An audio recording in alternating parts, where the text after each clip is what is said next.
Hey you guys, welcome back to my channel. My name is Belle. I hope you all are doing well. So this video I'm going to be answering the questions that you guys have about grief. When I did my Q&A, however long ago that was, you guys asked some grief questions as well. So I wanted to answer those in a separate video. Sorry it took me so long, but here we are. I wrote them down in this notebook here. I'm not really sure why I did all that. I could have just screenshotted the questions, which I did, but then I wrote them down, I guess, so I don't know, it's like more aesthetically pleasing, I guess. And I like writing things, so it's fine. Oh shit. Did I write them down? Oh, I did. So for those of you who maybe are new to my channel or don't know like my grief story, the first person I lost was my dad in 2017. His cause of death is actually unknown. He went missing for 10 days. He was found, and at that point his body was too decomposed. It was found in the desert, so his autopsy came back as nothing. And I have my own story on what I feel happened, but I'm not ready to share that with the world. So yeah, that was 3 years ago. And then I just lost my mom this year, January 11th. She died by suicide. So both of my parents died very like traumatically and like out of nowhere. So I feel like my grief story is different, but I think anyone on any level of grief feels very similar things. My grief is no worse than someone else's grief story. And I guess I want to share so openly and transparently about these things because I know it might help someone who is also on their grief journey. I know it's like a lifelong thing, so I just want to like be there. And also I want to break the stigma around like you can't talk about death, you can't talk about suicide, you can't talk about these things, because if I'm not able to talk about these things, I'm going to lose my mind. So a part of it is for me as well, so I keep my sanity.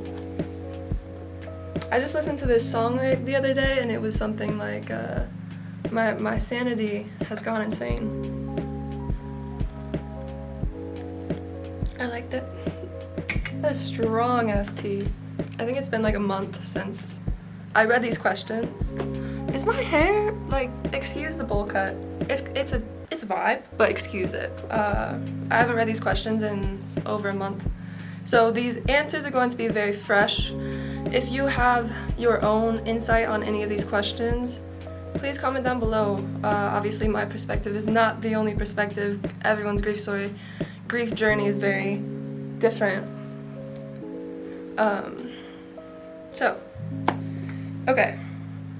First question, getting deep into it, let's go. Do you feel a path was given to you because / after the sense of losing both of your parents? I kind of feel like this path was always mine. Like looking back on my childhood, it just like makes sense in like the weirdest way. And I do feel after losing my dad, I felt a bigger purpose, and now after losing my mom, I feel an even bigger purpose. So really I'm just going through the flow of life and being like, okay, this was given to me, these are the cards that I've been dealt, so let's work with it.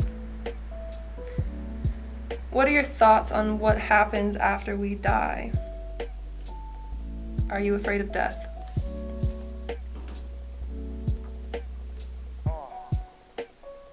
I feel like my thoughts on what happens after we die have changed a lot. I feel like, that's such an in-depth question. I feel like I do believe in reincarnation. I feel like our loved ones stick around close to us for as long as we need them to make sure we're okay before they allow their energy to go elsewhere, or before God allows their energy to go elsewhere. I feel like they are a part of God. I don't really believe in heaven or hell. I believe in energy never dying, so I feel like energy goes to other places. I know for a fact that my parents come and visit me in different forms. Hummingbirds, like nature, the wind, the sun, the rain, moments, just like feelings of warmth. Like I fucking know that they are able to visit me, so I don't know, it's like a mystery. Obviously none of us know. That's like the biggest mystery of life, is what happens after death, but I know it's something special. And are you afraid of death? No, I don't feel afraid of death, but I feel afraid of like leaving my loved ones behind, because my family's already been through so much. So like I'm afraid of, if I do somehow like accidentally die, or if I'm not meant to live like a super long life, I'm afraid of like leaving my sister behind. Yeah. Oh my god, I put eye makeup on. Why did I do that? I literally never wear eye makeup, but today, the day that I make a video that I might cry in. I cry in a lot of my videos. How did you go about finding a good grief counseling group? Ooh, that's a solid question. So after my dad died, I wasn't interested in grief groups, because it was such like his death was just so unique. Which I think any grief group could help with any type of grief, but I didn't feel it was necessary when I first lost my dad, so I just did one-on-one therapy. And then once I lost my mom, especially to suicide, I was like, I need help. I need a group of people who have also been through this. But with COVID, everything shut down. They weren't doing public, meetup groups. They're doing it on Zoom. So I don't know, I did a lot of research, just like look up like grief counseling groups in my area. And they'll pop up, anything in your area. There's a lot online. One that I can recommend that has really helped me, and their newsletters are really nice. It's griefhaven.com. I'll put it down below. But I'm starting my first actual grief group, because I've been doing these just like drop-in grief groups. I've been doing this survivors of suicide one, and it's been really great, but it's like different people every time. So I'm starting an actual grief group July 22nd, and it's a 8-week group, and it's on Zoom, but honestly the Zoom grief groups are better than like no grief group. So I'm really excited. I'll definitely update you guys on how that goes. Someone said, I'm always constantly scared of losing people, and it's always on my mind. Yeah. I feel you. Same. Same. But you gotta recognize that's a fear-based thought. So whenever you're feeling that, just try to bring yourself back to your heart center, back to your love, because really that's a sign that you care deeply about the people you love, and that's really beautiful. Do you have suicidal thoughts? If so, how do you deal with them? No, I haven't had suicidal thoughts, but I have thought a lot about what my mom was thinking that day or that week, or I'm not sure how long she was suicidal for, but I go there a lot, especially when she first passed. I've found myself there frequently, like thinking, how does this make sense? Like trying to understand what she was thinking, which definitely got really dark. But the thing is, I don't understand what she was thinking. I think I talked to my therapist about it, about suicidal thoughts versus suicidal ideations, and everyone says like suicidal things, but it's not like you have a plan. Suicidal thoughts are like you have a plan, you have the pills, you have a gun, whatever. Suicidal ideations are like, oh, I would rather die than like go to this party or something like that. I do know people who have had suicidal thoughts and how they deal with them, I think, is just thinking of their loved ones and how devastating that would be if they were to go through with it. How to deal with someone saying something that hurts you or is insensitive to your pain. I think I've come to the point where like I realize that like not a lot of people will understand like the extent of pain that I'm feeling, and for the most part the people who are around me are very caring and loving, and I don't think would purposefully ever say anything to hurt me. Of course there's some people you come across that are just complete assholes, but they're probably really lost themselves or don't understand grief themselves. Like I've never had anyone say like you should be over it by now, and I've heard of stories where people are feeling grief and someone tells them that, and that's like, I'm grateful I've never been in that situation, but I think I just know, I try to, like whenever I'm talking to someone, I always try to think that they're talking to me from their best intention, like they have good intentions talking to me. Yeah, I don't talk to many people about my grief, but like when I do open up, I feel like it's someone who I trust. As I'm talking about my grief to like YouTube, that was stupid of me to say. It's different though. It's Someone said, super morbid, but I went to see my grandfather's body 3 weeks after he died. It was the worst thing ever. I've had nightmares ever since of his face. Did you do the same, and did you regret if so? Any tips on remembering them as they were instead of that?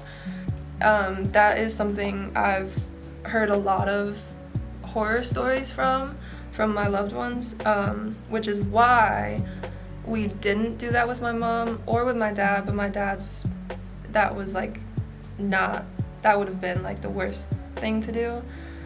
I still, because my dad's body was out in the sun for 10 days.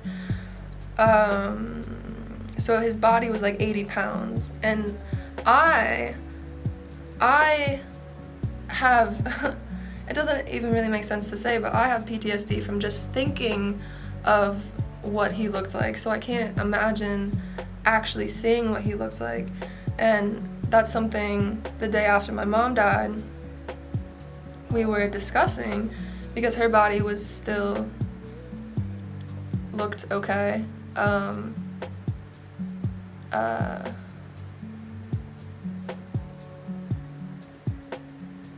But one, that's a really hard decision to make right after something so traumatic, right after a loss. Like, do you want to see her? It's like, I would rather her to be here alive. So we made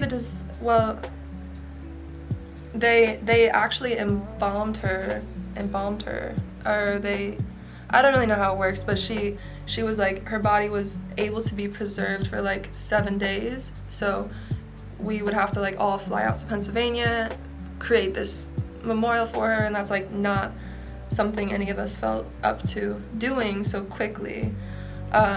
So no, I didn't see either of them, so I don't have any advice. Like, I can't even imagine how hard that is.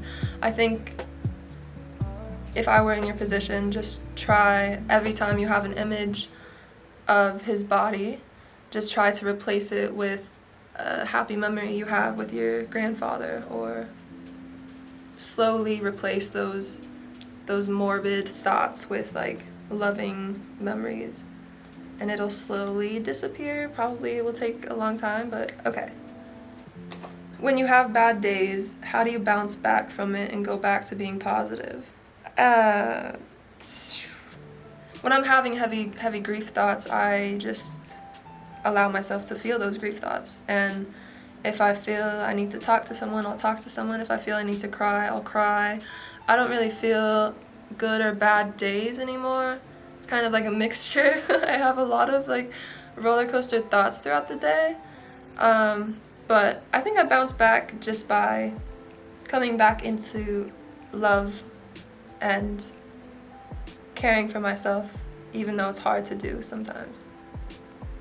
How do you properly approach a friend who's going through grief and a traumatic loss? Just know there's not a right thing to say. Just be there for them. Don't ask them questions. It can get really overwhelming. If they want to sit in silence, just sit in silence. If they need a shoulder to cry on, if they need a hug, if they need food, if they just be of assistance, and just know their brain is very scrambled, and just having someone there with them is very helpful. To me, ask your friend what they need. How do you know if the grief is completely out of your system? Man, I don't think grief is ever out of your system.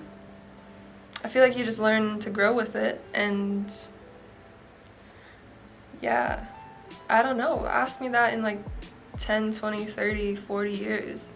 My grandma has this friend who, they're 75. She lost her mom when she was in her teens, and she's still not over it, but I think she's not over it because she didn't ever work through it. When you just put these walls up and never choose to dive deep into the pain, then the pain will always be there. You might not think so, but it will always be there. So I guess that's why I'm like taking the conscious steps to like go straight towards my pain. I don't know, maybe, I mean, yeah, the grief never gets out of your system, but I feel like when you get to the point where you know that you still have a connection with this person, like I know my parents can still parent me. I still feel like our connection is growing, but the grief of not having them physically here with me will always be there, period. So, it never leaves, you just learn to live with it. But I do think you can be happy. Just because the grief never leaves, you can definitely still be happy. I have happy days. I'm happy. Yeah. Ooh, how to grieve the death of a relationship in a healthy way without dwelling on the past. Hold on, I have to check this text. Ah, lovely. Whoa, okay, this is something I've been thinking about a lot recently, ever since I watched this movie, Waves, where this family grieves the death of, sorry. They grieve the loss, okay. Their son goes to jail, and that's grief. There's so many different kinds of grief. Grief does not just come from losing someone you love. There's so many kinds of grief. So the death of a relationship, I think, is that what you're saying? Like the death of a relationship, like they're still alive, right? I think the only thing I can say is just to allow yourself to feel anything that comes up about the relationship, to not block anything out, because when you start to block, then it just suppresses, and then those suppressed things then translate to your next relationship, and then you're like, why am I still this way? Where are these things coming from? And it's like, because you never worked fully through the pain that came from your last relationship. Sometimes you have to dwell on the past. Sometimes you have to feel the pain of the past. You can't just forget about it. But once you heal from it, then you can move on. Yeah? I don't know if that makes sense. Most healing thing you've done to grieve. Cry. Oh, cry. Allow yourself to cry. Yeah. What do you do daily to help with your grief? I've been reading this little daily grief journal. I actually have not read today's, so I guess this is a perfect opportunity to read today's. Let's see if this one's any good. Real grief is not healed by time. If time does anything, it deepens our grief. The longer we live, the more fully we become aware of who she was for us, and the more intimately we experience what her love meant for us. Oh God. Oh man. Real deep love is, as you know, very unobtrusive, seemingly easy and obvious, and so present that we take it for granted. Therefore, it is often only in retrospect, or better, in memory, that we fully realize its power and depth. Yes, indeed, love often makes itself visible in pain. Oh man, why'd that one have to be so fucking accurate? Okay, so then it kind of like elaborates on the quote. It says, at first, this is frightening. Grief deepening. Am I ever going to feel better? This is so accurate to like what the question you guys just asked was. So much of the meaning of our loved one's life becomes distilled, sifted through memory and through experience after his or her death. New insights awaken, new appreciations, and with these come new birth pangs and new yearnings that our beloved was still with us. But this ongoing process also promises that, in a way, loved ones will never leave us, that their lives will continue to nourish and, yes, change us, and they will, indeed, be with us always in the mutual interdependence of love. And then at the very bottom it says, my loved one will be with me in these bittersweet moments of deepening relationship. Bro. Okay. Huh. Okay, so, well, I feel like that was a great example of what I do daily to help with my grief. I just don't ignore it. Like, when I feel myself hurting, I'll do something. Do you also see death in everything now? Like, in a beautiful and also painful way? For sure. I think about death a lot, which is another thing I talked to my therapist about. She said that I, right now, have like 1 foot in death and 1 foot in life, which is not necessarily a bad thing because I've had very traumatic things happen to me relating death. So of course I'm going to be like half and half, but as time goes on, I do feel I'll be able to lift this foot slowly, this very heavy foot from death back into life. But I do think about death a lot. I do see death a lot, but I also see life a lot. I see a lot of life. I guess it depends on what I'm feeling at the time and what the vibe is, but I feel like there was this quote once about like, I'll try to find it, but no, I'm not gonna try to find it right now. That would take me a long time. So it was this quote about people who have gone through grief, like you can see it in their eyes. And I feel like ever since I saw that quote, I'm just looking for people, for strangers who I can see the grief in their eyes. Because grief is just really heavy love. I feel like grief is always in my eyes. I don't know if people can tell. I've always wondered, like when I'm walking at Sprouts at the grocery store, like if people can like look at me in the eyes and be like, she's been through some heavy shit. Not that I want people to even think that. I want people to feel love when they're around me. But like I just said, grief is love. Anyways. Alright, this is actually the last question. Do you ever get angry with your parents? My dad died from drugs, and I struggle to face that reality without getting angry. Curious to know how you handle that.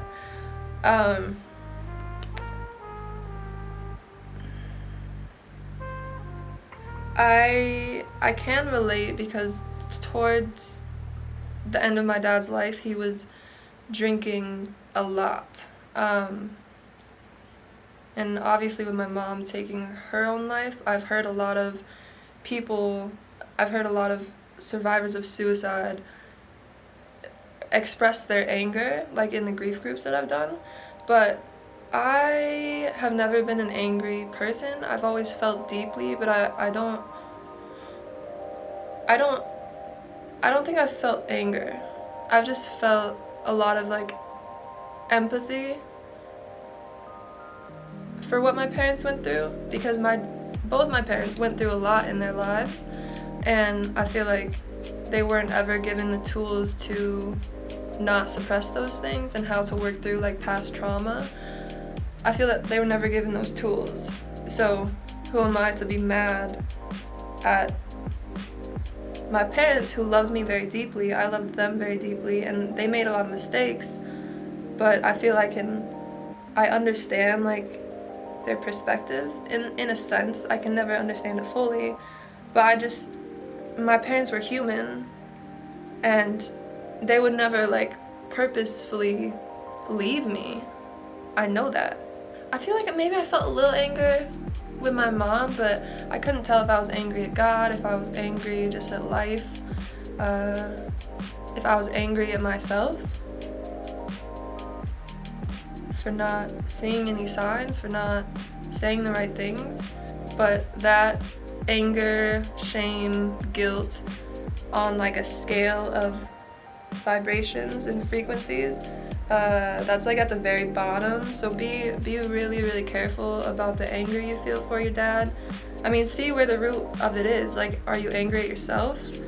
Are you actually angry at your dad? Are you angry at God? Like, try to see where it's coming from, and try your best to, it's easier said than done, of course, but just know that that's a very low frequency, and like if you get stuck in that anger or shame or guilt, it will like hurt a lot more in the long run. But I feel it's okay to be angry at God. I feel like God can handle that. But if you're just feeling all this anger for your dad, I don't feel like that'll turn into something. But if you pray and talk to God about this anger, I feel like that's a way to work through it.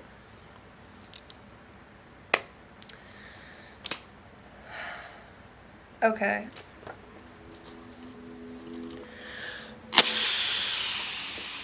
Well, I hope you guys enjoyed watching this video. It helps me a lot talking about my grief, and I appreciate you guys for being here and just being here with me. I love you guys a lot, and I'm sending you so much love, and take care, and I'll see you in the next video. Bye. I wanna talk it out, I wanna work it out. We have to push the things, break the wall down. Too much invested, I came out the one that we like to have. Said I say so far that I done well. I get a Bonds and Noble deal off the stories I could tell. So many times that I have failed, it hurt the most. Wake up at night from dreams of whipping a goal.